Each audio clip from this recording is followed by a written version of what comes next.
اے لوگو جو ایمان لائے ہو، اپنا بچاؤ اختیار کرو، پھر چھوٹے دستوں میں نکلو یا سب اکٹھے ہو کر نکلو، دونوں طرح ٹھیک ہے۔ اور بے شک تم میں سے کوئی ایسا بھی ہے جو نکلنے میں ضرور دیر لگاتا ہے، پھر اگر تمہیں کوئی مصیبت آ پہنچے تو کہتا ہے اللہ نے مجھ پر بڑا انعام کیا کہ میں ان کے ساتھ موجود نہ تھا۔ تو خیر کے کاموں میں منافقین سستی کرتے ہیں اور جب پیچھے رہ جاتے ہیں تو اس پیچھے رہنے پر بھی خوش ہوتے ہیں۔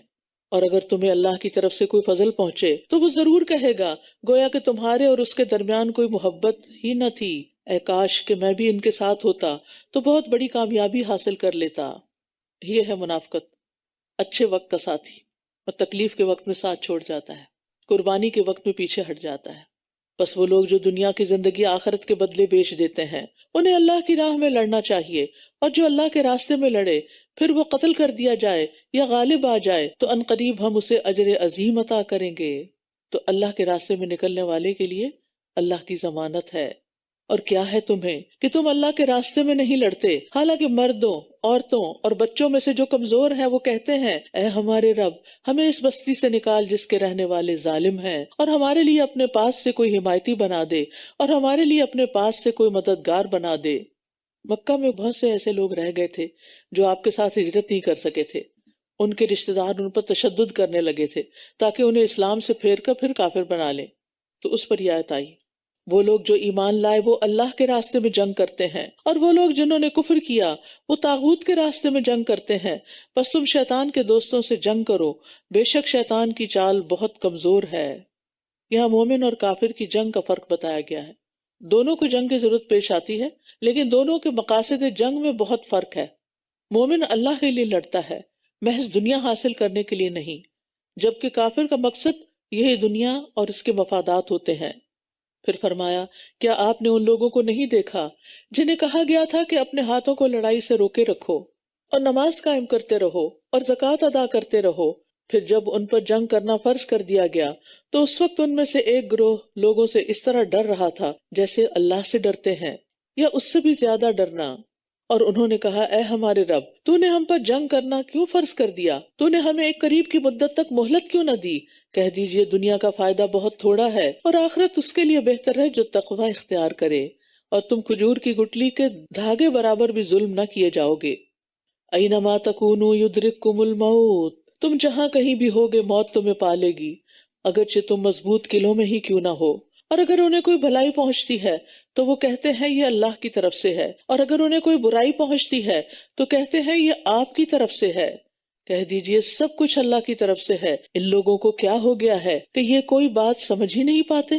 تو موت تو انسان کو ہر طرف سے گھیرے ہوئے ہے، اصل بات یہ ہے کہ انسان موت کی تیاری کرے۔ ما اصابک من حسنۃ فمن اللہ وما اصابک من سیئۃ فمن نفسک وارسلناک للناس رسولا وکفی باللہ شہیدا، جو بھلائی تمہیں پہنچتی ہے وہ اللہ کی طرف سے ہے، اور جو برائی تمہیں پہنچتی ہے وہ تمہارے نفس کی طرف سے ہے، اور ہم نے آپ کو لوگوں کے لیے رسول بنا کر بھیجا ہے، اور اللہ کا گواہ ہونا کافی ہے۔ یہاں برائی اور بھلائی کا قانون بتا دیا گیا کہ بھلائی تو اللہ کی طرف سے ہے، اور جو برائی پہنچتی ہے اس کا بھیجنے والا بھی گو اللہ ہی ہوتا ہے، مگر اس کا سبب تمہارے گناہ ہوتے ہیں۔ من یطع الرسول فقد اطاع اللہ، اور جس نے رسول کی اطاعت کی تو در حقیقت اس نے اللہ کی اطاعت کی۔ رسول اللہ صلی اللہ علیہ وسلم کی بات ماننا ایسا ہی ہے جیسے اللہ کی بات ماننا۔ ومن تولی، اور جس نے منہ موڑ لیا تو ہم نے آپ کو ان پر کوئی نگران بنا کر نہیں بھیجا، یعنی آپ پھر ان کے پیچھے نہ لگیں۔ اور یہ کہتے ہیں اطاعت کریں گے، اور یہ کہتے ہیں ہم بھی اطاعت کریں گے، پھر جب یہ آپ کے پاس سے نکلتے ہیں تو ان میں سے ایک گروہ رات کو اس کے برخلاف مشورے کرتا ہے جو آپ کہتے ہیں، اور اللہ لکھ رہا ہے جو یہ راتوں کو مشورے کرتے ہیں، بس آپ ان سے اعراض کیجئے اور اللہ پر بھروسہ کیجئے، اور اللہ کا کارساز ہونا کافی ہے۔ یعنی یہ منافق کیا کرتے ہیں، دن کو آپ کے سامنے اطاعت کا یقین دلاتے ہیں کہ ہم آپ کی بات مانیں گے، اور رات کو بالکل اپنی دن والی بات کے برعکس کام کرتے ہیں۔ اور اس طائفہ سے مراد ان کے لیڈرز ہیں، کیونکہ عام لوگ تو لیڈروں کے پیچھے چلتے ہیں، ان کی اپنی عقل تو استعمال ہی نہیں ہوتی۔ تو اس سے یہ پتہ چلتا ہے کہ ہمیں کفا باللہ وکیلا پر عمل کر لینا چاہیے کہ اللہ کا کارساز ہونا کافی ہے۔ اگر اللہ نے ہماری مدد کا وعدہ کر رکھا ہے تو کوئی ہمیں ختم نہیں کر سکتا، افلا یتدبرون القرآن، کیا پھر یہ لوگ قرآن میں تدبر نہیں کرتے؟ اور اگر یہ اللہ کے علاوہ کسی اور کی طرف سے ہوتا تو ضرور یہ اس میں بہت زیادہ اختلاف پاتے۔ یاد رکھیے قرآن میں تدبر کے بغیر قرآن کا فہم حاصل نہیں کیا جا سکتا۔ اس کو سمجھ کر اچھی طرح پڑھنا اور گہرائی سے پڑھنا بہت ضروری ہے، اور جو یہ پڑھے اس کو بات سچ سمجھ میں آ جائے گی، اور وہ دیکھے گا کہ قرآن میں کوئی کنٹرڈکشن نہیں، کوئی اختلاف نہیں۔ حسن بصری کہتے ہیں اللہ کی قسم تدبر یہ نہیں کہ اس کے حروف کی تو حفاظت کی جائے اور اس کی حدود یعنی معانی کو ضائع کر دیا جائے، یہاں تک کہ ان میں سے ایک کہتا ہے میں نے سارا قرآن پڑھ لیا، حالانکہ قرآن کا کوئی اثر نہ اس کے اخلاق میں دکھائی دیتا ہے نہ عمل میں۔ یہ اس دور میں بھی لوگ تھے جو پورا پورا قرآن پڑھنے کے باوجود بھی جیسے کہ تیسے ہی تھے، جیسے پڑھنے سے پہلے تھے ویسے ہی بعد میں۔ تو صرف قرآن کی تلاوت کو کافی نہ سمجھے، اور پھر تلاوت میں بھی تیز تیز تلاوت کر کے بس سپارے پہ سپارہ ختم کرنا، اس سے بچنا چاہیے۔ اصل چیز ہے کہ اس کو سمجھا بھی جائے، جیسے الحمدللہ ایک کوشش جو آپ کر رہے ہیں یہ اسی کا ایک حصہ ہے۔ اور جب ان کے پاس امن یا خوف میں سے کوئی خبر آتی ہے تو وہ اسے لوگوں میں پھیلا دیتے ہیں، اور اگر وہ اسے رسول کی طرف اور اپنے میں سے صاحب اختیار کی طرف لوٹاتے تو ان میں سے جو لوگ اس کا نتیجہ نکال لاتے ہیں وہ ضرور اس کی حقیقت جان لیتے، اور اگر تم پر اللہ کا فضل اور اس کی رحمت نہ ہوتی تو سوائے چند ایک کہ تم سب ضرور شیطان کی پیروی کرنے لگتے۔ جس سے پتہ چلتا ہے کہ ہر سنی سنائی بات آگے بتانے کی مذمت ہے، یعنی بات کی تحقیق کر کے اسے آگے فارورڈ کرنا چاہیے۔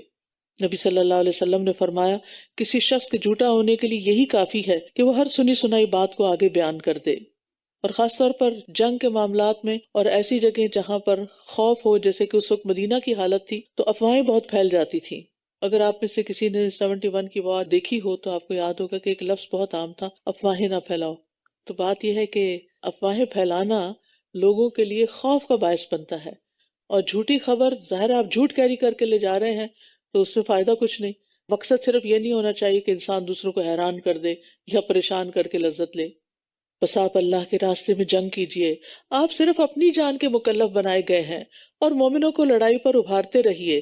امید ہے کہ اللہ کافروں کی جنگ کو روک دے، اللہ بہت زور والا اور عبرتناک سزا دینے میں بہت سخت ہے۔ جو کوئی اچھی سفارش کرے گا اس کے لیے اس میں سے ایک حصہ ہوگا، اور جو کوئی بری سفارش کرے گا اس کے لیے بھی اس میں سے ایک حصہ ہوگا، اور اللہ ہر چیز پر نگہبان ہے۔ اور اچھی سفارش سے مراد لوگوں کے درمیان صلح کرانا، اور بری سفارش ان کے درمیان چغل خوری کر کے ان کے تعلقات خراب کرنا۔ نبی صلی اللہ علیہ وسلم کے پاس جب کوئی سوالی آتا یا آپ سے کسی چیز کا سوال کیا جاتا تو آپ صحابہ سے فرماتے تم بھی سفارش کرو تاکہ اس کا تمہیں بھی ثواب ملے، یعنی دینا تو میں نے ہے جو دینا ہے، لیکن اگر تم سفارش کرو گے تو تمہارا بھی حصہ بڑھ جائے گا۔ الدال علی الخیر کفاعلہ، اور اللہ جو چاہتا ہے اسے نبی کی زبان سے جاری کرا دیتا ہے یا فیصلہ کرا دیتا ہے۔ لیکن یاد رکھیے کہ چور وغیرہ کی سفارش نہیں کرنی چاہیے، کیونکہ وہ پھر باہر نکل کے چوریاں کرے گا۔ وَإِذَا حُيِّيتُم بِتَحِيَّةٍ فَحَيُّوا بِأَحْسَنَ مِنْهَا أَوْ رُدُّوهَا إِنَّ اللَّهَ كَانَ عَلَى كُلِّ شَيْءٍ حَسِيبًا۔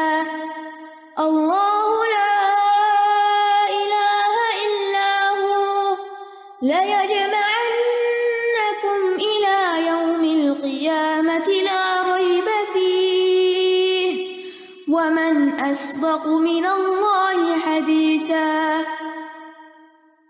اور جب تم سلامتی کی دعا دیے جاؤ تو تم بھی اس سے زیادہ اچھی دعا دو یا اسی کو لوٹا دو، یعنی سلام کا جواب دو۔ بے شک اللہ ہر چیز کا خوب حساب لینے والا ہے۔ جو لوگ خواہ مخواہ کا موڈ آف کر کے سلام کا جواب بھی نہیں دیتے وہ سوچ لیں اللہ خوب حساب لینے والا ہے۔ سلام دیکھنے میں تو معمولی سی چیز لگتی ہے، اس کو ہم عبادت بھی نہیں سمجھتے، حالانکہ یہ بہت باعث اجر بات ہے۔ ایک دعا ہے، السلام اللہ کے ناموں میں سے ایک نام ہے جسے اللہ نے زمین پر اتارا ہے، اور ہمیں حکم دیا نبی صلی اللہ علیہ وسلم نے کہ اس کو آپس میں پھیلاؤ۔ جب کوئی انسان دوسروں کو سلام کرتا ہے اور وہ اسے جواب دیتے ہیں تو سلام کرنے والے کو ان پہ فضیلت حاصل ہوتی ہے، کیونکہ وہ انہیں بھی یاد کرا دیتا ہے، اور اگر وہ جواب نہ دے تو ایسے بندے جواب دیتے ہیں جو ان سے بہتر اور زیادہ پاکیزہ ہیں، فرشتے جواب دیتے ہیں۔ اس لیے آپ اس سے نہ گھبرائیں کہ اس نے جواب نہیں دینا تو میں نے سلام بھی نہیں کرنا۔ آپ کرتے رہیں، آتے جاتے سلام کرتے رہیں، جو ناراض ہے کسی دن راضی بھی ہو جائے گا، اور یہ آپس میں محبت بڑھانے کا ذریعہ ہے۔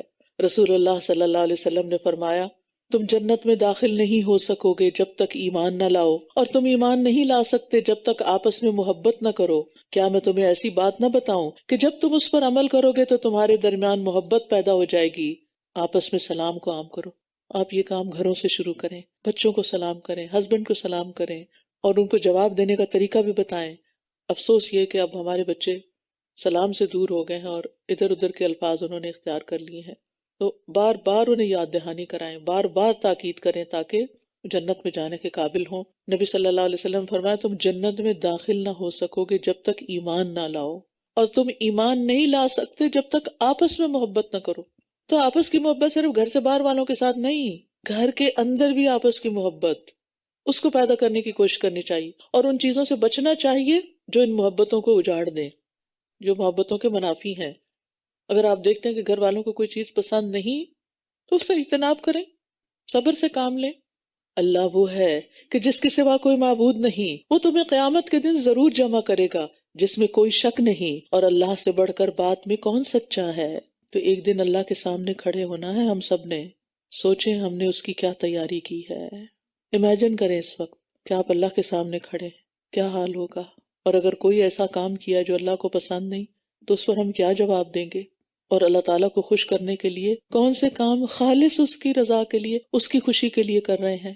پھر فرمایا، فَمَا لَكُمْ فِي الْمُنَافِقِينَ فِئَتَيْنِ، اے مسلمانوں تمہیں کیا ہو گیا ہے کہ تم منافقین کے بارے میں دو گروہ ہو گئے ہو، جبکہ اللہ نے انہیں ان کی کمائی کے سبب الٹا پھیر دیا ہے۔ کیا تم چاہتے ہو کہ تم انہیں ہدایت دو جنہیں اللہ نے گمراہ کر دیا، اور جسے اللہ گمراہ کر دے تو آپ اس کے لیے ہرگز کوئی راستہ نہ پائیں گے۔ زید بن ثابت کہتے ہیں کہ جب نبی صلی اللہ علیہ وسلم غزوہ احد کے لیے نکلے تو کچھ لوگ آپ کا ساتھ چھوڑ کر راستے سے ہی واپس ہو گئے۔ ان کے بارے میں مسلمانوں کے دو گروہ ہو گئے، ایک گروہ کہنے لگا آپ انہیں قتل کر دیں، اور دوسرا اس کے خلاف تھا۔ تو اس وقت یہ آیت اتری اور آپ نے فرمایا، یہ طیبہ ہے یعنی مدینہ، یہ گند کو اس طرح دور کر دیتا ہے جیسے آگ چاندی کے گند کو دور کر دیتی ہے، میل کو چیل کو۔ یعنی مشکل وقت آیا اور وہ پیچھے رہ گئے، ان کا نفاق ظاہر ہو گیا۔ وہ دل سے چاہتے ہیں، کون؟ منافقین، وہ دل سے چاہتے ہیں کاش تم بھی کفر کرو جیسے انہوں نے کفر کیا، انہوں نے دلوں میں چھپایا ہوا ہے، پھر تم سب برابر ہو جاؤ، لہٰذا تم ان میں سے کسی کو دوست نہ بناؤ یہاں تک کہ یہ اللہ کے راستے میں ہجرت کر جائیں، پھر اگر یہ منہ موڑ جائیں تو جہاں کہیں بھی تم انہیں پاؤ انہیں پکڑو اور انہیں قتل کرو، اور تم ان میں سے کسی کو بھی دوست اور مددگار نہ بناؤ سوائے ان لوگوں کے جو ایسی قوم سے جا ملتے ہیں کہ تمہارے اور ان کے درمیان معاہدہ ہو چکا ہے، یا یہ تمہارے پاس اس حال میں آتے ہیں کہ تم سے لڑنے یا اپنی قوم سے لڑنے میں ان کے سینے تنگ ہوتے ہیں، اور اگر اللہ چاہتا تو ضرور انہیں تم پر مسلط کر دیتا، پھر وہ ضرور تم سے لڑتے۔ پھر اگر یہ تم سے کنارہ کشی کریں اور تم سے لڑائی نہ کریں اور تمہاری طرف صلح کا پیغام بھیجیں تو اللہ نے تمہارے لیے ان پر لڑائی مسلط کرنے کا کوئی راستہ نہیں بنایا۔ ان قریب تم کچھ اور لوگوں کو بھی پاؤ گے جو چاہتے ہیں کہ تم سے بھی امن میں رہیں اور اپنی قوم سے بھی امن میں رہیں۔ جب کبھی یہ فتنے فساد کی طرف لوٹائے جاتے ہیں تو یہ اس میں الٹے منہ ڈال دیے جاتے ہیں۔ پھر اگر یہ تم سے کنارہ کشی نہ کریں اور تمہاری طرف صلح کا پیغام نہ ڈالیں اور تم سے اپنے ہاتھوں کو نہ روکیں تو انہیں پکڑو اور جہاں کہیں تم انہیں پاؤ قتل کر دو، اور یہی وہ لوگ ہیں جن پر ہم نے تمہارے لیے واضح غلبہ رکھا ہے۔ بات یہ ہے کہ کبھی زیادہ نافرمانیاں کرنے کی وجہ سے انسان کے اعمال اس کے مرتد ہونے کا سبب بن جاتے ہیں، وہ دین سے ہی نکل جاتا ہے، دین سے ہی پھر جاتا ہے، کیونکہ برائی برائی کو کھینچتی ہے۔ صغیرہ گناہ کبیرہ گناہوں کو دعوت دیتے ہیں اور کبیرہ گناہ کفر کی طرف لے جاتے ہیں۔ ایک اور جگہ فرمایا، واللہ ارکسہم بما کسبوا، ان کے اعمال کی وجہ سے اللہ نے ان کے ساتھ یہ معاملہ کیا ہے۔ تو بی کیئرفل، ہم اپنے اعمال کو جانچتے رہیں، دیکھتے رہیں کہ کہیں ایسا نہ ہو کہ کوئی ایسی چیز آ جائے کہ جو ہمیں اور زیادہ گناہ کی طرف لے جائے، اور کچھ گناہ تو براہ راست ہی نفاق سے تعلق رکھتے ہیں۔ پھر فرمایا، اور ایک مومن کے لیے کسی مومن کو قتل کرنا جائز نہیں مگر یہ کہ غلطی سے قتل ہو جائے، اور جو کوئی کسی مومن کو غلطی سے قتل کر دے تو اس کے ذمہ ایک مومن غلام کو آزاد کرنا ہے، اور اس مقتول کے وارثوں کو دیت ادا کرنا ہے، مگر یہ کہ وہ اپنا حق بطور صدقہ خود معاف کر دیں۔ پھر اگر وہ مقتول تمہاری دشمن قوم میں سے ہو اور وہ مومن بھی ہو تو ایک مومن غلام کو آزاد کرنا ہے، اور اگر وہ مقتول ایسی قوم میں سے ہو کہ تمہارے اور اس کے درمیان کوئی معاہدہ ہے تو دیت اس کے وارثوں کے سپرد کی جائے گی، اور ایک مومن غلام کو بھی آزاد کرنا ہوگا۔ پھر جو کوئی غلام نہ پائے تو اس کے ذمہ 2 ماہ کے لگاتار روزے رکھنا ہے، ایک بھی مس کیا تو پھر سے دوبارہ گنتی شروع ہوگی۔ یہ اللہ کی طرف سے توبہ کرنے کا طریقہ ہے، اور اللہ بہت علم والا، خوب حکمت والا ہے۔ تو بات یہ ہے کہ مومن کی یہ شان کے خلاف ہے کہ کسی دوسرے مومن کو قتل کر دے، لیکن غلطی ہو سکتی ہے، مثلا تیر کسی اور کو مار رہا ہے، کسی پرندے کو لگا رہا ہے اور وہ لگ گیا کسی انسان کو، جیسے موسیٰ علیہ السلام نے گونسا مارا تھا اور اس سے وہ شخص مر گیا۔ تو مومن کی جان، مال اور اس کی عزت سب دوسرے مومن پر حرام ہے۔ رسول اللہ صلی اللہ علیہ وسلم نے فرمایا، اگر تمام آسمان والے اور زمین والے کسی مومن کے قتل میں شریک ہوں تو اللہ ان سب کو آگ میں دھکیل دے گا۔ اس لیے قتل کرنا تو درکنار، کسی کے قتل کا مشورہ بھی نہیں دینا چاہیے اور دھمکی بھی نہیں دینی چاہیے اور ارادہ بھی نہیں کرنا چاہیے۔ قانون کو اپنے ہاتھ میں لینے کی تو قطعاً اجازت نہیں۔ بعض لوگ باتیں کرتے ہوئے کہتے ہیں I'll kill you, I'll kill you، یہ جملہ اپنی گفتگو سے نکال دیں۔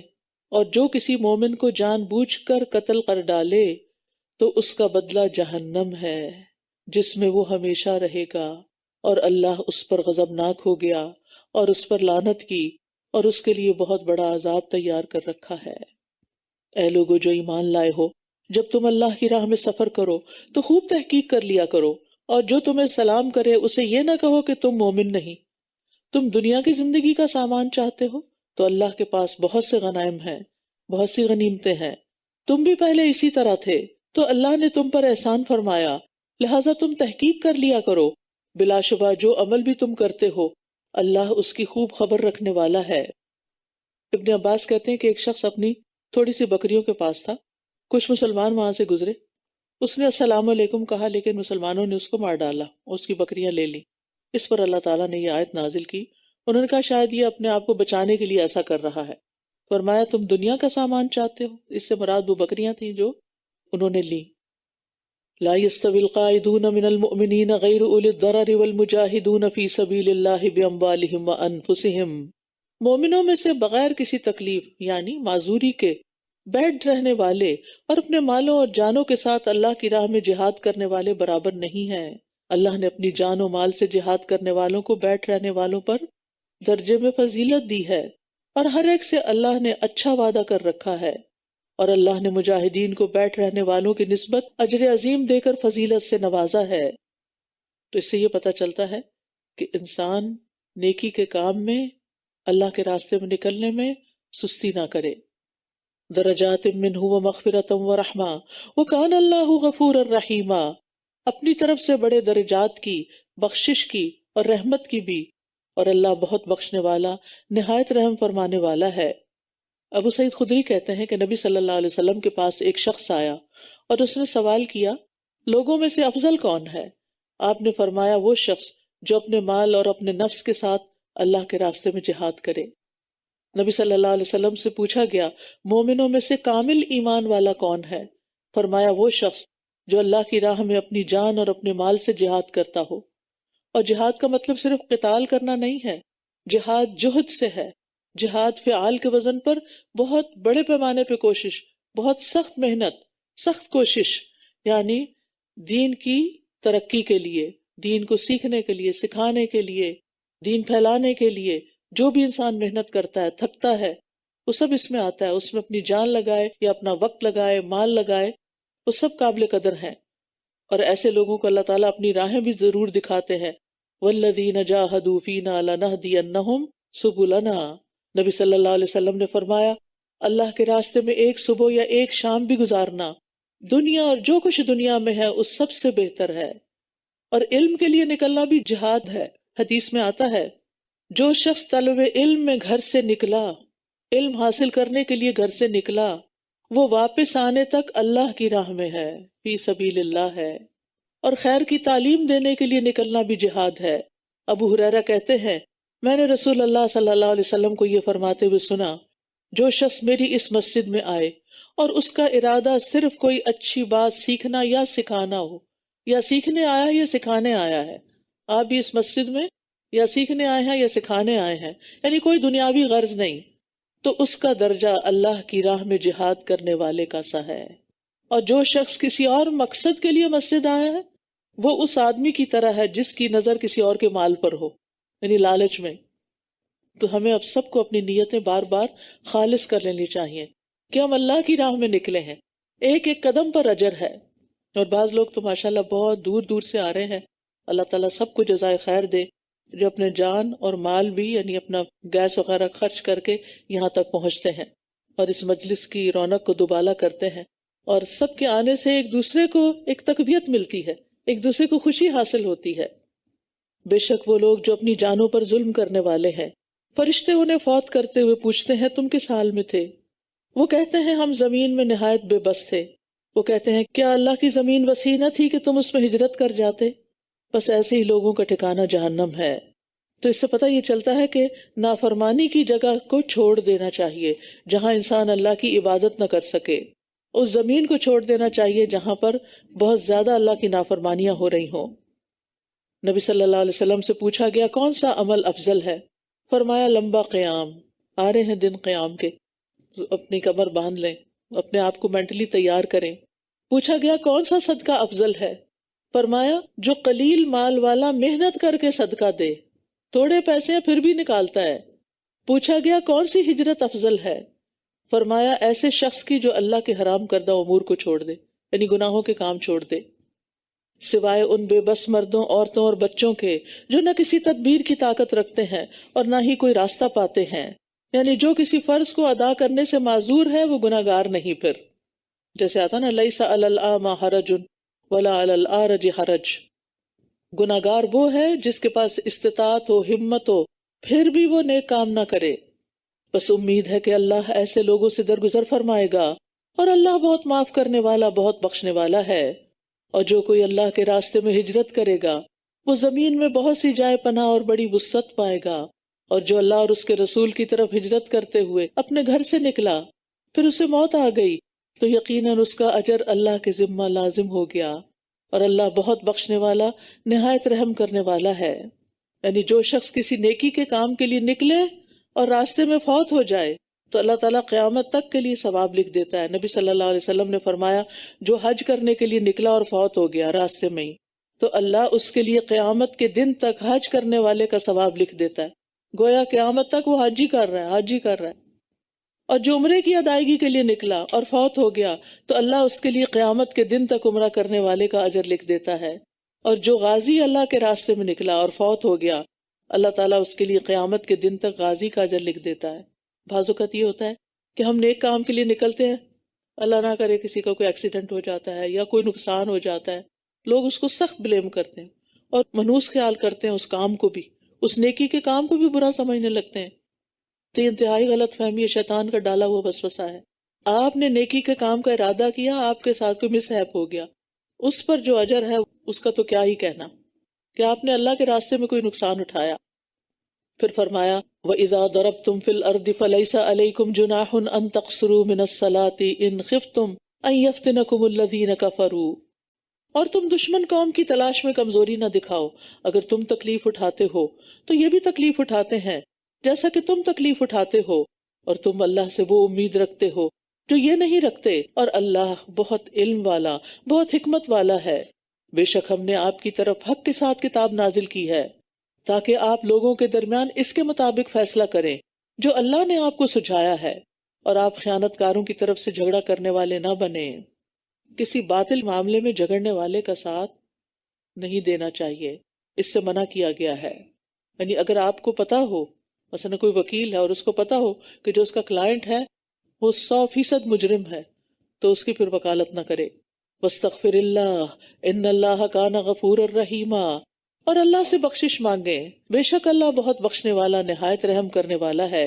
اور آپ ان لوگوں کی طرف سے جھگڑا نہ کیجیے جو اپنے آپ سے خیانت کرتے ہیں، بے شک اللہ بہت خیانت کرنے والے سخت گناہگار سے محبت نہیں کرتا. یہ لوگوں سے تو چھپ سکتے ہیں مگر اللہ سے نہیں چھپ سکتے، اور وہ ان کے ساتھ ہوتا ہے جب یہ راتوں کو ان باتوں پر مشورے کرتے ہیں جن سے وہ راضی نہیں ہوتا. اور جو عمل بھی یہ کرتے ہیں اللہ ان سب کا احاطہ کیے ہوئے ہے. تو یاد رکھیے اللہ کے خوف سے بڑھ کر مخلوق کا خوف کمزور ایمان کی علامت ہوتی ہے. اور راتوں کو مشورے کرنے کا مطلب کیا ہے کہ چھپ کے باتیں کرتے، ورنہ جو انسان سچا ہو اس کو چھپنے کی ضرورت نہیں ہوتی، وہ کہیں بھی بات کر سکتا ہے. ہاں تم ہی وہ لوگ ہو جنہوں نے دنیا کی زندگی میں ان کی طرف سے جھگڑا کیا، تو قیامت کے دن ان کی طرف سے کون اللہ سے جھگڑا کرے گا یا کون ان کا وکیل ہوگا؟ وَمَن يَعْمَلْ سُوءًا أَوْ يَظْلِمْ نَفْسَهُ ثُمَّ يَسْتَغْفِرِ اللَّهَ يَجِدِ اللَّهَ غَفُورًا رَحِيمًا۔ کتنی خوبصورت آیت ہے۔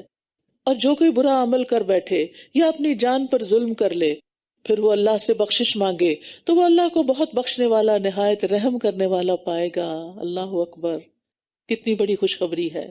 ہم میں سے کون ہے جس سے گناہ نہ ہو، اور پھر گناہوں کی وجہ سے مایوسی ہونے لگتی ہے، ہر وقت کی پریشانی لگی رہتی ہے۔ اس سے نکلنے کی ضرورت ہے تاکہ انسان اپنی صلاحیتوں کو اچھے کاموں میں استعمال کرے، نہ کہ صرف گلٹ میں جیے اور بیمار پڑ جائے اور کسی کام کے قابل نہ رہے۔ تو یہ اللہ تعالیٰ کا عفو و کرم ہے، اللہ تعالیٰ کی وسعت رحمت اور مغفرت ہے۔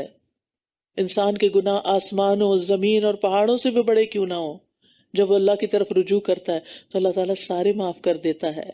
اور جو کوئی گناہ کماتا ہے تو بے شک وہ اپنے ہی خلاف کماتا ہے، اور اللہ بہت علم والا، بہت حکمت والا ہے۔ یعنی گناہ انسان کے اوپر ہی پلٹتا ہے، ہر انسان اپنے گناہ کا خود ذمہ دار ہوتا ہے۔ وَلَا تَزِرُ وَازِرَةٌ وِزْرَ أُخْرَىٰ، گناہ کے سبب انسان پہ ذلت چھا جاتی ہے، نعمتوں کا زوال ہو جاتا ہے، مصائب اترتے ہیں۔ عمر رضی اللہ عنہ جب عباس رضی اللہ عنہ سے بارش کی دعا کے لیے کہنے گئے تو کہا، اے اللہ بے شک مصیبتیں گناہوں کی وجہ سے ہی نازل ہوتی ہیں اور انہیں صرف توبہ ہی ہٹا سکتی ہے۔ اور جو کوئی کسی خطا یا گناہ کا ارتکاب کرے پھر وہ کسی بے گناہ پر اس کا الزام لگا دے تو یقیناً اس نے بڑے بہتان اور کھلم کھلے گناہ کا بوجھ اٹھایا۔ اور اگر آپ پر اللہ کا فضل اور اس کی رحمت نہ ہوتی تو ان منافقین میں سے ایک گروہ نے آپ کو بہکا دینے کا ارادہ کر ہی لیا تھا، حالانکہ یہ اپنے آپ ہی کو بہکا سکتے ہیں اور یہ آپ کو کچھ بھی نقصان نہیں دے سکتے۔ اور اللہ نے آپ پر کتاب اور حکمت نازل کی اور آپ کو وہ سکھایا جو آپ جانتے نہ تھے، اور آپ پر اللہ کا بہت بڑا فضل ہے۔ ان کی اکثر سرگوشیوں میں کوئی بھلائی نہیں ہوتی سوائے اس شخص کے جو صدقہ کرنے یا نیکی کرنے یا لوگوں کے درمیان صلح کرانے کا حکم دے، اور جو کوئی اللہ کی رضامندی حاصل کرنے کے لیے ایسا کرے گا تو ہم ضرور اسے اجر عظیم سے نوازیں گے۔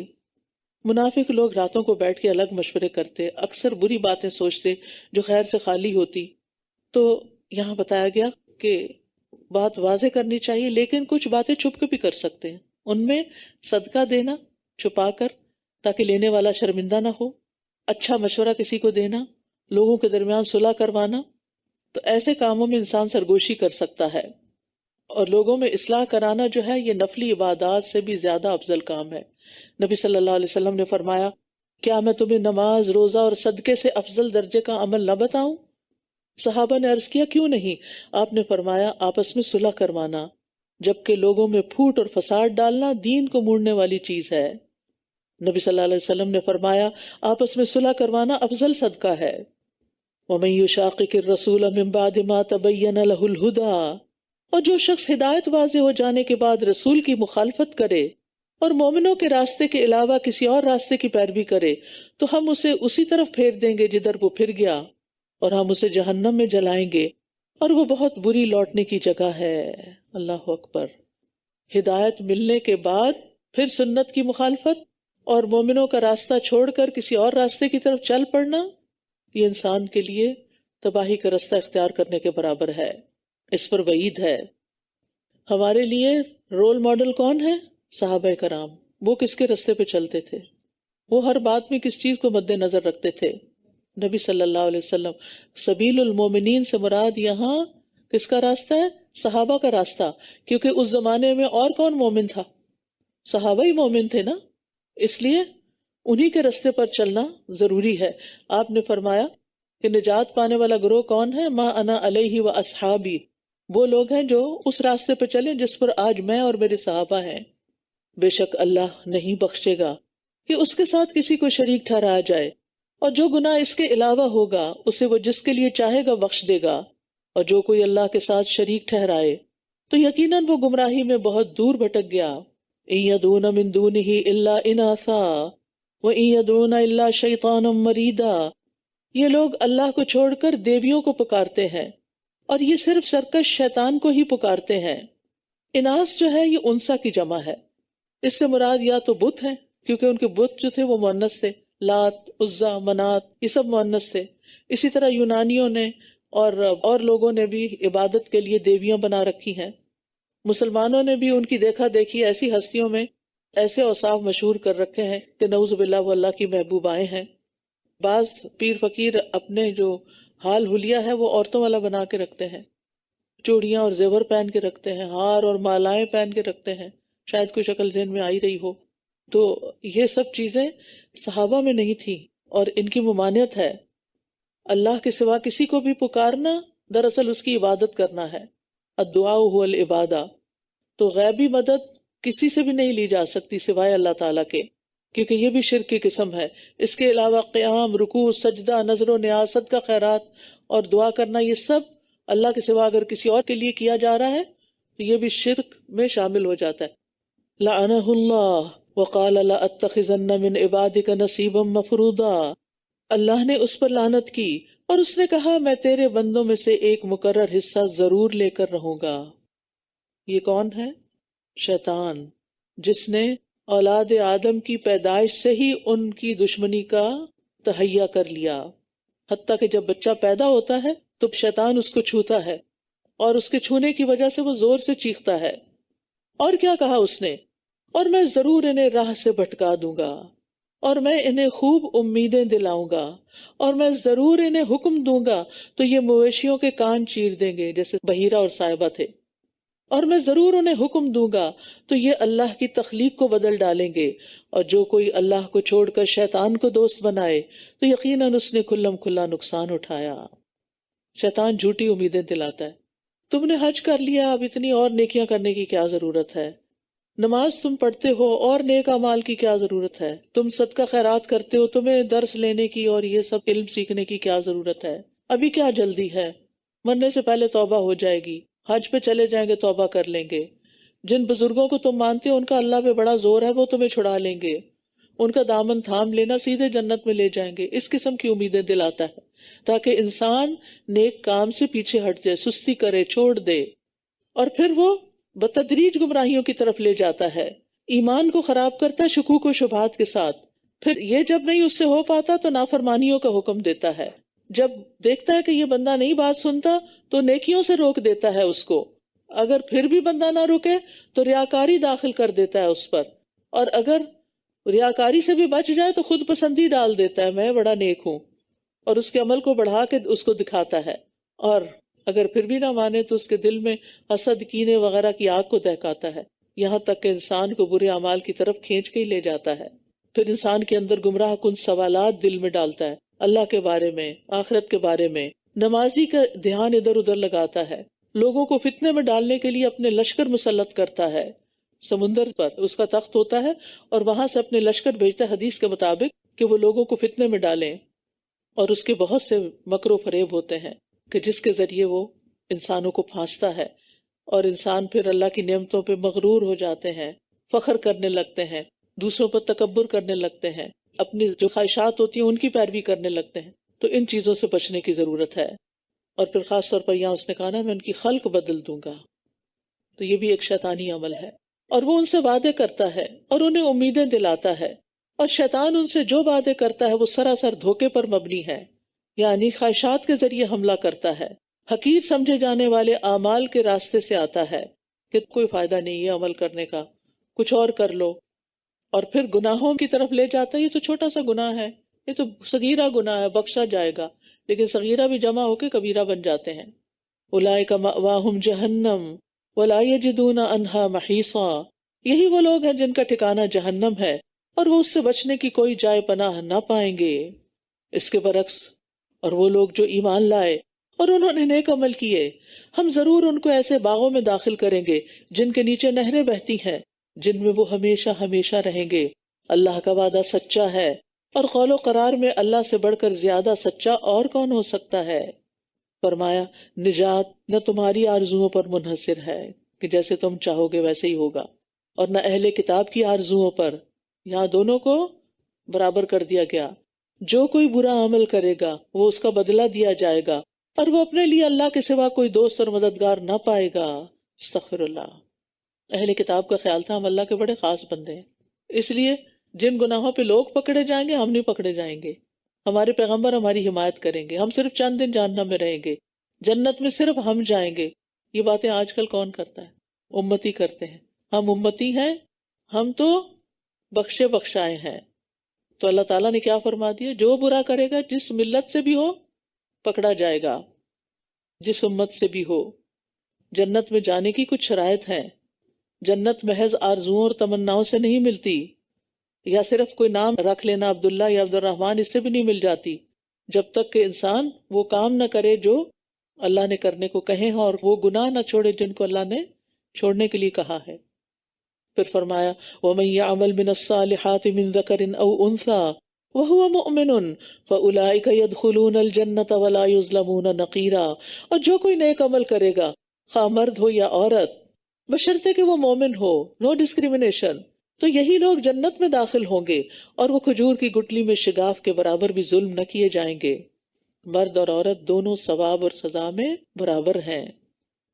وَمَنْ أَحْسَنُ دِينًا مِّمَّنْ أَسْلَمَ وَجْهَهُ لِلَّهِ وَهُوَ مُحْسِنٌ، اور اس سے بڑھ کر دین میں کون اچھا ہوگا جس نے اپنا چہرہ اللہ کے سپرد کر دیا جبکہ وہ نیکوکار بھی ہو، یعنی اپنی نیت اللہ کے لیے خالص کر لی اور کام بھی درست کیا سنت کے مطابق، اور اس نے ملت ابراہیم کی پیروی بھی کی جو یکسو تھے، اور اللہ نے ابراہیم کو خاص دوست بنا لیا۔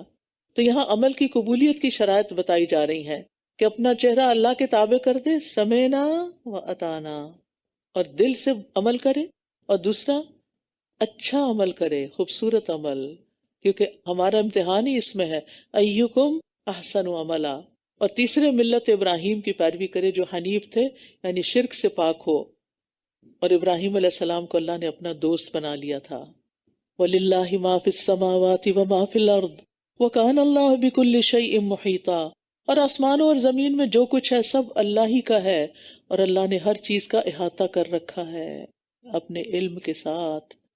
اور یہ آپ سے عورتوں کے بارے میں فتویٰ مانگتے ہیں، کہہ دیجیے اللہ تمہیں ان کے بارے میں فتویٰ دیتا ہے، اور وہ بھی جو یتیم عورتوں کے بارے میں تم پر کتاب میں پڑھا جاتا ہے، جنہیں تم وہ مہر نہیں دیتے جو ان کے لیے لکھا گیا، حالانکہ تم خود ان سے نکاح کی رغبت رکھتے ہو، اور کمزور بچوں کے بارے میں بھی فتویٰ دیتا ہے، اور یہ کہ تم یتیموں کے لیے انصاف پر قائم رہو، اور جو بھی نیکی تم کرو گے بے شک اللہ اسے خوب جاننے والا ہے۔ اس سورت کے شروع میں یتیموں کا ذکر تھا، اور فرمایا تھا کہ یتیم لڑکی جس کا کوئی ولی نہ ہو، تو پھر اگر مثلاً اس کا چچا زاد بھائی اس کا ولی ہے، اور وہ سمجھے کہ میں اس کا حق ادا نہیں کر سکوں گا، تو وہ اس سے نکاح نہ کرے، کسی اور سے نکاح کر دے اور خود ولی بن جائے۔ تو مسلمانوں نے اب ایسی عورتوں سے نکاح کرنا موقوف کر دیا۔ پھر دیکھا گیا کہ بعض اوقات لڑکی کے ولی ہی کے لیے اسے اپنے نکاح میں رکھنا بہتر ہوتا تھا، تو انہوں نے سمجھا کہ شاید اب ممنوع ہو گیا۔ اس بنا پر رسول اللہ صلی اللہ علیہ وسلم سے رخصت مانگی گئی، تو یہ آیت نازل ہوئی جس میں اجازت مل گئی کہ ولی کر سکتا نکاح، یعنی جس سے نکاح جائز ہے، اور وہ ایک خاص مقصد کے لیے پورا کیا گیا تھا، کیونکہ اس طرح وہ لڑکیوں پر ظلم و زیادتی ہو رہی تھی یتیم بچیوں پر۔ وَإِنِ امْرَأَةٌ خَافَتْ مِن بَعْلِهَا نُشُوزًا أَوْ إِعْرَاضًا، اور اگر کوئی عورت اپنے شوہر کی زیادتی یا بے رخی برتنے سے ڈرتی ہو تو ان دونوں پر کوئی گناہ نہیں کہ وہ آپس میں صلح کر لیں، اور صلح کرنا بہتر ہے، اور دلوں میں بخیلی رکھ دی گئی ہے، اور اگر تم احسان کرو اور تقوی اختیار کرو تو بے شک جو عمل بھی تم کرتے ہو اللہ اس کی خوب خبر رکھنے والا ہے۔ تو یہاں اعراض اور نشوز کی بات ہوئی ہے کہ اگر شوہر بدسلوکی کرے، بیوی کو حقیر سمجھے، پاس سونا اور بیٹھنا چھوڑ دے، نان نفقہ نہ دے، مارنے کے لیے بہانے تراشے، یا اگر اس کی دوسری بیوی ہے تو ساری توجہ اس کو دے، تو پھر اس کا حل کیا ہے؟ اگر تو عورت سمجھتی ہے کہ ان ساری باتوں کو میں برداشت کر سکتی ہوں اور پھر بھی اس کے نکاح میں رہنا بہتر ہے میرے لیے کیونکہ اور کوئی ٹھکانہ نہیں، تو پھر اپنے کچھ حقوق چھوڑ کے صبر کے ساتھ وہاں رہتی رہے۔ دوسری صورت کیا ہے؟ علیحدہ ہو جائے۔ اور صلح سے کیا مراد ہے؟ کہ آپس میں ایک دوسرے کے حقوق پر کچھ کمپرومائز کر کے، اگری کر کے، تو ایک دوسرے سے نباہ کر لیں۔ حضرت عائشہ کہتی ہے کہ کسی مرد کے پاس کوئی عورت ہوتی اور اسے اب مزید رکھنا نہیں چاہتا تھا اور طلاق دینے کا ارادہ کرتا، تو عورت کہہ دیتی کہ مجھے طلاق نہ دو، اپنے نکاح میں ہی رہنے دو، اور میں اپنی باری کی تمہیں اجازت دیتی ہوں، یا اپنے حقوق پہ کمپرومائز کر لیتی۔ اور اس میں بہت بڑا صبر اور بہت بڑا دل چاہیے، لیکن اس کا اجر بھی اتنا ہی بڑا ہے۔ اور شح سے مراد بخل جس کے ساتھ ہرس بھی ہو، کہ دلوں کے اندر بخل بھی ہے، ہرس بھی ہے۔ مرد کا شوق کیا ہے کہ عورت سے فائدہ اٹھائے لیکن حقوق نہ دے، عورت کا شوق یہ ہے کہ مہر لے، نان نفقہ لے، لیکن شوہر کے کوئی حقوق نہ دے۔ لیکن انسان کو دوسروں کے حقوق کے بارے میں بہت محتاط ہونا چاہیے، کیونکہ قیامت کے دن حقوق کے بارے میں سوال ہوگا، اور جب تک بندے معاف نہیں کریں گے معافی نہیں ملے گی۔ اور تم بیویوں کے درمیان ہرگز عدل نہیں کر سکتے، اگرچہ تم اس کی حرص رکھتے ہو تو تم ایک ہی کی طرف پوری طرح مائل نہ ہو جاؤ کہ دوسری کو کسی لٹکتی ہوئی چیز کی طرح چھوڑ دو، اور اگر تم اصلاح کر لو اور تقوی اختیار کرو تو بے شک اللہ بہت بخشنے والا، نہایت رحم فرمانے والا ہے۔ یعنی دو یا دو سے زیادہ بیویوں کے درمیان ہر لحاظ سے پوری طرح عدل نہیں ہو سکتا، کیونکہ ہر ایک کی عادت فرق ہے، ہر ایک کا مقام الگ ہے۔ ایسی صورت میں ظاہری چیزوں میں تو عدل کرنا چاہیے، لیکن دل کے جو جذبات ہیں ان پر پھر پکڑ نہیں، کیونکہ یہ انسان کے بس میں نہیں ہوتے۔ اور اگر کوئی جان بوجھ کر عدل نہیں کرتا تو اس کی سزا بھی ہے۔ نبی صلی اللہ علیہ وسلم نے فرمایا جس شخص کی 2 بیویاں ہوں اور وہ ایک کو دوسری پہ ترجیح دیتا ہو، یعنی ناانصافی کرتا ہو، وہ قیامت کے دن اس طرح آئے گا کہ اس کے جسم کا ایک حصہ گر چکا ہوگا، آدھا دھڑ گر چکا ہوگا۔ پھر فرمایا وَإِن يَتَفَرَّقَا، اور اگر وہ دونوں ایک دوسرے سے الگ ہو جائیں تو اللہ ہر ایک کو اپنی وسعت سے غنی کر دے گا، اور اللہ وسعت والا خوب حکمت والا ہے۔ یعنی اگر کسی صورت صلح نہیں ہو پاتی اور عورت کے لیے ناقابل برداشت ہے یہ بے رخی، تو پھر اسلام کے احکامات میں وسعت بھی ہے، اور وہ کیا کہ وہ الگ ہو جائے۔ اور اسی طرح اگر کسی شوہر پر اس کی بیوی بہت بھاری ہو گئی ہے اور گھر کا ماحول خراب ہو گیا ہے تو پھر اس کو الگ کر سکتا ہے۔ یعنی بعض مذاہب میں طلاق کو حرام قرار دیا گیا کہ جیو یا مرو اسی کے ساتھ رہنا، لیکن اسلام نے ایسی زیادتی نہیں کی، اگر نہیں رہ سکتے تو الگ ہو جاؤ۔ وَلِلَّهِ مَا فِي السَّمَاوَاتِ وَمَا فِي الْأَرْضِ، اور اللہ ہی کا ہے جو کچھ آسمانوں میں ہے اور جو کچھ زمین میں ہے۔ اور ہم نے ان لوگوں کو جو تم سے پہلے کتاب دیے گئے تھے یہ تاکید کی تھی، اور تمہیں بھی، کہ اللہ سے ڈرو، اور اگر تم کفر کرو گے تو بے شک اللہ ہی کا ہے جو کچھ آسمانوں میں ہے اور جو کچھ زمین میں ہے، اور اللہ بہت بے نیاز، بہت تعریف والا ہے۔ وَلِلَّهِ مَا فِي السَّمَاوَاتِ وَمَا فِي الْأَرْضِ وَكَفَى بِاللَّهِ وَكِيلًا۔ اب یہاں آپ دیکھیے 2 آیتوں میں 3 بار اللہ کی ملکیت کی بات ہوئی ہے کہ سب کچھ اللہ ہی کا ہے۔ یعنی بتانا یہ مقصود ہے کہ ان احکام پر عمل کرنے میں تمہارا ہی فائدہ ہے، اللہ کو تمہارے سے کوئی مطلب نہیں ہے، اللہ کو تمہارے ان احکامات پر عمل کرنے سے کچھ فائدہ نہیں، اللہ تم سے بے نیاز ہے، ہر چیز اللہ کی ہے۔ اے لوگو، اگر وہ چاہے تو تم سب کو لے جائے اور دوسروں کو تمہاری جگہ لے آئے، اور اللہ اس پر خوب قدرت رکھنے والا ہے۔ جو کوئی دنیا کا ثواب چاہتا ہے، یعنی نیک عمل کر کے دنیا کے فائدے حاصل کرنا چاہتا ہے، تو اللہ کے پاس دنیا اور آخرت دونوں کا ثواب ہے، اور اللہ خوب سننے والا، خوب دیکھنے والا ہے۔ تو دنیا کو اپنا بڑا اور اہم مقصد نہیں بنانا چاہیے، مقصد آخرت ہی ہونی چاہیے۔ اے لوگو جو ایمان لائے ہو، انصاف پر قائم رہنے والے اور اللہ کے لیے گواہی دینے والے بن جاؤ، اگرچہ وہ تمہارے اپنے خلاف ہو یا والدین اور قرابت داروں کے خلاف ہو۔ اگر کوئی غنی یا محتاج ہے تو اللہ ان دونوں کا زیادہ خیر خواہ ہے۔ بس تم ایسی خواہشات کی پیروی نہ کرو کہ تم عدل نہ کر سکو، اور اگر تم کج زبانی کرو گے یا گواہی سے اعراض کرو گے تو بے شک جو عمل بھی تم کرتے ہو اللہ اس کی خوب خبر رکھنے والا ہے۔ تو یہاں عدل کرنے والوں کی فضیلت بتائی جا رہی ہے کہ عدل ضروری ہے اور اس معاملے میں کوئی کوتاہی نہیں کرنی چاہیے۔ اے لوگو جو ایمان لائے ہو، ایمان لاؤ اللہ اور اس کے رسول پر۔ ایمان لانے والوں کو ایمان لانے کا حکم دیا جا رہا ہے، یعنی ایمان پہ ثابت قدمی اختیار کرو، اپنے ایمان میں اخلاص پیدا کرو، اور اس کے رسول پر اور اس کتاب پر جو اس نے اپنے رسول پر نازل کی، اور اس کتاب پر جو اس نے اس سے پہلے نازل کی، اور جو کوئی اللہ کا اور اس کے فرشتوں کا اور اس کی کتابوں کا اور اس کے رسولوں کا اور آخرت کے دن کا انکار کرے گا تو یقیناً وہ گمراہی میں بہت دور نکل گیا۔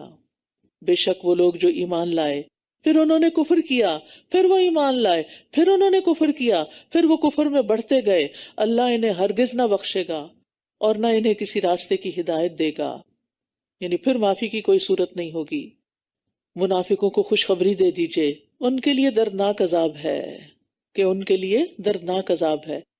خوشخبری تو اچھی خبر ہوتی، یہاں بطور طنز کہا جا رہا ہے تاکہ کسی طرح ہوش میں آ جائیں۔ جو لوگ مومنوں کو چھوڑ کر کافروں کو دوست بنا لیتے ہیں، کیا وہ ان کے پاس عزت چاہتے ہیں؟ بس جان لیں کہ عزت تو ساری کی ساری اللہ ہی کے لیے ہے، کیونکہ منافقین زیادہ تر دوستیاں یہود کے ساتھ جا کے رکھتے تھے، اور اس نے کتاب میں تم پر نازل کیا کہ جب تم سنو کہ اللہ کی آیات کا انکار کیا جا رہا ہے اور ان کا مذاق اڑایا جا رہا ہے تو تم ان مذاق اڑانے والوں کے ساتھ مت بیٹھو یہاں تک کہ وہ اس کے علاوہ کسی اور بات میں مشغول ہو جائیں، ورنہ تم بھی تب ان جیسے ہی ہو جاؤ گے۔ بے شک اللہ سب منافقوں اور کافروں کو جہنم میں جمع کرنے والا ہے۔ وہ لوگ جو تمہارے بارے میں انتظار کرتے رہتے ہیں، پھر اگر تمہارے لیے اللہ کی طرف سے کوئی فتح ہو جائے تو کہتے ہیں کیا ہم تمہارے ساتھ نہ تھے؟ اور اگر کافروں کے لیے فتح میں کوئی حصہ ہے تو کہتے ہیں کیا ہم تم پر غالب نہیں آ رہے تھے اور ہم تمہیں مومنوں سے بچا نہیں رہے تھے؟ بس اللہ قیامت کے دن خود تمہارے درمیان فیصلہ کرے گا اور اللہ کافروں کے لیے مومنوں پر ہرگز کوئی راستہ نہ بنائے گا۔ ان المنافقین یخادعون اللہ وہو خادعہم، بے شک منافق اللہ کو دھوکہ دیتے ہیں حالانکہ اس نے انہیں دھوکے میں ڈال رکھا ہے، اور جب وہ نماز کے لیے کھڑے ہوتے ہیں تو انتہائی سستی سے کھڑے ہوتے ہیں، لوگوں کو دکھاوا کرتے ہیں اور اللہ کو بہت تھوڑا یاد کرتے ہیں۔ تو اس سے پتہ چلتا ہے کہ منافقوں پر نماز بڑی بھاری تھی۔ اس زمانے میں انہیں نماز کے لیے مسجد جانا پڑتا تھا، کیونکہ اس کے بغیر تو ان کا اسلام ویلڈ ہی نہیں تھا، یعنی ظاہری اسلام۔ تو یہاں پر ان کی دو باتیں بتائی جا رہی ہیں۔ ہم سب کو بھی دیکھنا چاہیے کہ کہیں نمازوں کی سستی تو نہیں کرتے ہم بھی، اور اللہ کے ذکر میں کمی تو نہیں کرتے۔ مذبذبین بین ذالک لا الہ الا ولا الہ الا، وہ درمیان میں ہی متذبذب ہیں، نہ پورے ان لوگوں کی طرف ہیں نہ ان لوگوں کی طرف، اور جسے اللہ بھٹکا دے تو آپ ہرگز اس کے لیے کوئی راہ نہ پائیں گے۔ اے لوگو جو ایمان لائے ہو، مومنوں کی بجائے کافروں کو اولیاء نہ بناؤ۔ کیا تم چاہتے ہو کہ تم اللہ کے ہاں اپنے خلاف کھلی حجت بنا لو؟ بے شک منافق آگ کے سب سے نچلے درجے میں ہوں گے اور آپ ہرگز ان کے لیے کوئی مددگار نہ پائیں گے، سوائے ان لوگوں کے جنہوں نے توبہ کر لی اور اصلاح کر لی اور اللہ کو مضبوطی سے تھام لیا اور اپنے دین کو اللہ کے لیے خالص کر لیا، تو یہی لوگ مومنوں کے ساتھ ہیں، اور اللہ ان قریب مومنوں کو اجر عظیم سے نوازے گا۔ تو اس سے پتہ چلتا ہے کہ کامیابی کے لیے ضروری ہے، نفاق سے نکلنے کے لیے ضروری ہے کہ پچھلے رویے پہ نادم ہو، آئندہ کے لیے اصلاح کر لیں، اللہ کی رسی مضبوطی سے پکڑیں، اور دین کا جو کام کرے خالص اللہ کی رضامندی کے لیے کریں۔